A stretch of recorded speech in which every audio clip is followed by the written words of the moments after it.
Mayor Rahm Emanuel joins us in the studios of XRT. He's been a visitor here before, and let me just say, the politician with the most astute musical taste, I think maybe in Illinois history, and I only say that, Mr. Mayor, because we have the same taste. Yeah, well, so by reflecting the astuteness of your musical taste, I'm really just patting myself on the back. Rumor has it that Lin Brehmer is the mother milk of politics and music. There it is, bringing culture and politics together. Growing up on Lin Brehmer, at the knee of the great scholar. It's like what did Mark Twain used to say? At 12, I concluded my father was a fool. By 18, I was shocked what he learned in only 6 years. So sitting at your knee, that. Father Brehmer, I've learned something. It's come through the pores, and here it is.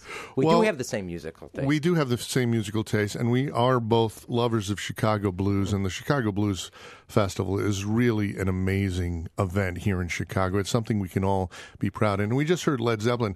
Robert Plant told a story about going to the Checkerboard Lounge, one of the iconic old blues clubs in Chicago for a while, owned by Buddy Guy and Junior Wells. And he went in there, and Junior Wells was playing, and somebody must have whispered in Junior Wells' ear that a member of Led Zeppelin was here, and Junior Wells said, "Hey, I hear we have a very special guest in the audience. Led, how about you stand up and take a bow?" So I kind of put Robert Plant in his place, you know. Total. Lead singer, Led Zeppelin, but here in the home of the blues, he's just Led. He's just another attendee listening to the foundational music.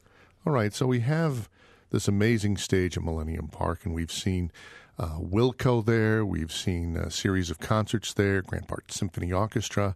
So here you have this amazing stage, and I guess at some point somebody said, what if we did something with the Chicago Blues Festival? It's actually, this is how it came about. You got to give our Cultural Affairs Office under Mark Kelly a lot of credit. They were saying, here we have this great musical form. It's, as you just said, the largest free blues festival in the world. And then you have this stage that has kind of now become the iconic Chicago stage, where we invite people from the world to perform on what is Chicago's stage. Yet the musical form identified with Chicago is about 300 yards away. And so they moved it. It's now on a world-class stage with an additional day. So we have great artists, and it's also going to be part of telling the story of not only rhythm and blues, but also rock and roll, rap, how they all find their way home, and that home is blues. And that is reflected in the way the lineup has been set up by the Chicago Blues Festival staff. You have a variety of genres. Yep. I know you have William Bell, who a long time, one of the early Stax recording artists who kind of resurrected Stax Records, has been in the public eye as a Grammy nominee. You got Gary Clark Jr., you also got Rhymefest and Friday night, opening night, and Billy Branch will be playing with them. Billy Branch and the Son of the Blues, with special guest Lurie Bell, who's part of a great blues family. His father, Kerry Bell, was the great harmonica player. Lurie Bell, a tremendous guitar blues player. Willie Dixon and James Cotton are also playing. It's all part of the tradition, celebrating 40 years Friday night. And you know what? You were talking about Sunday night and the amazing Gary Clark Jr. We're actually making Monday morning after the Blues Festival official City Day holiday. In case, like, you're with Lin Brehmer, you're still there at 2 in the morning and you haven't left. Yeah, but as an intern of mine once told his mother, who said, you know, you can't go out and party and see music till all hours every night. He said, why not? Lin Brehmer does it every day. That was not what Mom wanted to hear. Another lost generation growing up listening to Lin Brehmer. Generation. But, you know, Sunday night, you have Gary Clark Jr. Yes. The first time he came to Chicago, he did an XRT free sample. And in those, you're supposed to play, you know, the artist plays like 3 or 4 songs. It's a free kind of sample. Here's a new guy. You've never heard of him. It's like wetting the palate. It was like an amuse-bouche. And what happened was Gary Clark Jr. blew past the 3 songs and played for 90 minutes. Those are the experiences that I just love about live music. When the artist is there as the artist, not just trying to, you know, prepare for the show. There was in his mind, there was no format. It was like, you know, I get on a stage, I play guitar, I play for a while. And, of course, he's been a visitor to the White House. Same night, Rhiannon Giddens is playing. And some of you may know her from her old band, Carolina Chocolate Drops. She's one of these people that can play the fiddle. She can play the banjo. She has a voice that can melt knee socks. Yeah. And she's also become a regular on a TV show called Nashville, in which she plays a gospel singer from a church. She is somebody that you clear out your schedule, you have to get to see her, and she's part of the lineup Sunday night. Now, on social media this morning, somebody wanted to know a very important question about the Blues Festival. You always have the side stages. You have the music in the afternoons. Yeah. Now, where are those side stages going to be? They're going to be at Grant Park. So are they going to be sort of closer to where they used to be? Closer to where they used to be, and the main stage will be at Millennium Park. So main stage, you'll have to walk a couple hundred yards. And It's a good way to work off the beer. Okay, notice he's the mayor. Yeah. He's not Yeah. running a health club right now. No, we have a wellness plan. Yeah, I'll take some 312.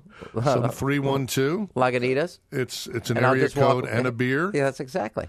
And head over. So that's great because you have a whole lineup of artists. This is where you have a chance to get introduced to bands you might not otherwise come And across. artists you never seen. And this is the other thing. I mean, I've had this, and I don't know about for you, Lynn, but you come and you go, oh my God, I forgot to, or I can't make it Saturday night. Now adding an extra night, we give a lot of artists who would not make it a chance to show, and also really get deep into the whole blues experience for the city of Chicago. So on a better stage, a longer series, and again, it's a great way to kick off not only with the blues and the history, but also Chicago, which is famous for its free music festivals that play all summer and into the fall. That's right, and a lot of it right there at the Millennium Park stage. And I wanted to tell people that some of the future headliners of the Chicago Blues Festival are people that I saw on those little afternoon stages at like 2 or 3 in the afternoon. I remember the first time I saw left-handed blues guitarist Toronzo Cannon.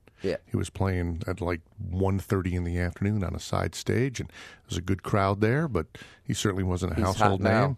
And now he is hot. Now he is a guy that everybody's talking about as one of the inheritors of the tradition. I've seen him at Buddy Guy's Club, and then I also had him when we had the Prime Minister of Italy here.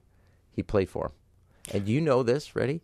His organ player is from Florence, Italy. Firenze. And studied in Chicago blues. No kidding. Yes. I didn't know. Well, U.S. history for 200. Lin Brehmer. First president of the United States. Come on, Lin. Help me. George Washington. Yeah. What battle did he win? See, this is where the second follow-up question is what got you on your SATs. No, I'm not a Jeopardy guy. I sit there and I get the answer about 4 seconds after everybody else. One other, since we're back to seriousness for a second. Yeah. Also, I don't know if you saw that we also are now going to have a blues museum in the city of Chicago. The Blues Experience, 50,000 feet, I heard, and it's going to be close to Millennium Park. Yes, and the part of our, obviously, expansion of the museum campus, and what better place to have a blues museum that pays tribute to the history of both Delta Sound and its journey north, but the city of Chicago. And I think, and I also want to give the people that came up with the idea, that have been working at this, it's been 3, 4, 5 years. Originally it was going to be at Navy Pier. That didn't work out. They didn't give up because they really believe it's important to have this museum. And now they have a home here right across from Millennium Park near the Cultural Center and in the Loop area. And it will actually, in my view, give people a historical sense of the importance of this music. People now listen to rap. They listen to all types of rock and roll, country sounds. But blues is a unique American sound, and then so much of music finds its home and its way back to blues. And to have that story and then to preserve it and also give future generations a chance to come and study it. that's I think a perfect thing for the city. I tell you what, I guarantee this is going to be one of the biggest tourist attractions in Chicago, next to the museum campus and Wrigley Field. Oh, also next to the XRT studio. The XRT studios. Sometimes big tourist attraction. If you go to charity auctions, sometimes you'll see Lin Brehmer give a guided tour, then takes you out to lunch. What they don't realize that lunch with Lin Brehmer is 2-3 hour affair. So you got to devote some time to that, without a doubt. But there's also the Navy Pier show on Rolling Stones. Oh, that's right. And then, so this will be that starts in April. That's right. So this will really kick off Chicago, its role, the sound of blues, the music of blues, the artists today, the artists of yesterday. And so you have the rock and roll.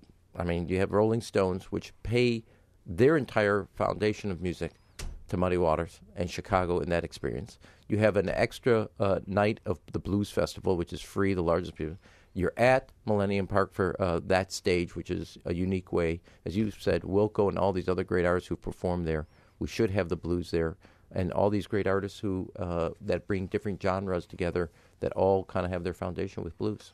I'm looking forward to a warm summer night and the stage. I want to do, let's go to Columbia and say we want to teach a class on the history of music. You realize you're saying this on the air live, so that we're going to get a call from Columbia College, and they're going to call you on it. It's not. We're not going to be accredited, though. I have this escape hatch here.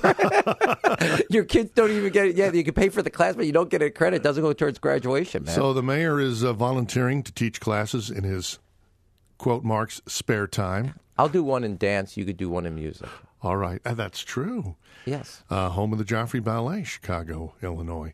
Well, it is always a pleasure. I feel like you find your true self when you get to stop by WXRT because you get to talk about music, and I get to come and be next to Daddy. This is how rumors get started. Don't you can't say that. Ladies and gentlemen, Rahm Emanuel, Lin Brehmer's lost child, comes home to say, Daddy, I'm here. I don't think I'm that much older than you. But I do love the story of you and your brother Ari fighting with your dad growing up and going to school. Can I say one thing, and I apologize. I know you got to get to why people come to listen to XRT. We just celebrated my dad's 90th birthday, and we did the three brothers, all the grandchildren. We did a dinner at Pelagio, and then a party for him and his friends, and for him at 90, a guy that immigrated to the United States, fought in the War of Independence for the State of Israel, working out every day. 90 years old, he's still doing well. And telling his son that he's an idiot. The mayor has a higher authority he has to report to. Well, you're paying him back. You're making it a sanctuary city. Mm-hmm. I told him, you were welcome to Chicago. We'll make sure another generation of immigrants are always welcome to our city. Well, thank you, Mr. Mayor. It's a pleasure to see you. Who are we playing next? You know what? I was thinking, let's pretend we're wrapping up the Blues Festival Sunday night. Everybody's had an amazing time. They've had some cold beers. They've seen some bands on the side stages. And now they're ready for Gary Clark Jr.